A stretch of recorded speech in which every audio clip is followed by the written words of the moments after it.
And this is a song that you love that was written 40 years ago but is still perfectly accurate, I'm pretty sure. A Python classic. A Python classic. Oh, here we go. Oh, here we go.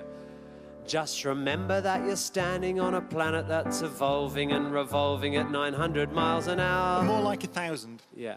It's orbiting at 19 miles a second. So it's reckoned. The sun that is the source of all our power. Well, there are other sources of power. Yeah, are you going to do this through the whole song? You are. Get it right. Yeah. Now the sun and you and me and all the stars that we can see are moving at 1,000,000 miles a day. Near enough. In the outer spiral arm at 40,000 miles an hour of a galaxy we call the Milky Way. That's correct. Yes. Our galaxy itself contains 100 billion stars. 2 to 400 billion. Yes, I knew that had changed. It's 100,000 light years side to side. Yes, it is. Yes, it bulges in the middle, 16,000 light years thick. You sure? Yeah, but out by us, it's just 3,000 light years wide. Have you measured it yourself? Yes, I measured it myself. We're 30,000 light years from galactic central point. We go round every 200 million years. Is it longer than that? And our galaxy itself is one of millions of billions in this amazing and expanding universe. 2 trillion, we think, actually.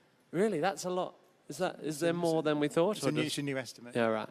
Show them, there you go. Our universe itself keeps on expanding and expanding in all the directions it can whiz. So you got to sing at the same time. As fast as it can go at the speed of light, 12 million miles a minute, and that's the fastest speed there is. So remember when you're feeling very small and insecure, how amazingly unlikely is your birth. And pray that there's intelligent life somewhere out in space, 'cause there's bugger all down here on Harmony.